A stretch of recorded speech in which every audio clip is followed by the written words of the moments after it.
কথা বললে আমি বললাম তুমি বলবে না বলে রেখে দিতে বলছো, বললাম রেখে দাও।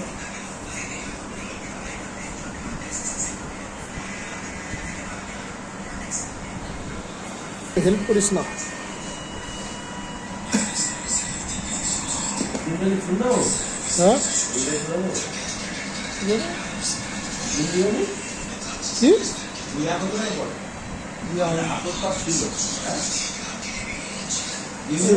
হ্যাঁ রে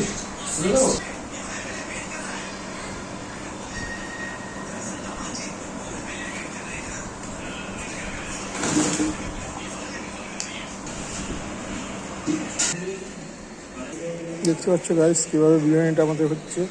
আর একটা গামলার মধ্যে আর একটা গামলা, যাতে না বিরিয়ানিটা লেগে যায় বা ধরে যায়, সেই হিসেবে বিরিয়ানি ভাপানো হচ্ছে আমাদের।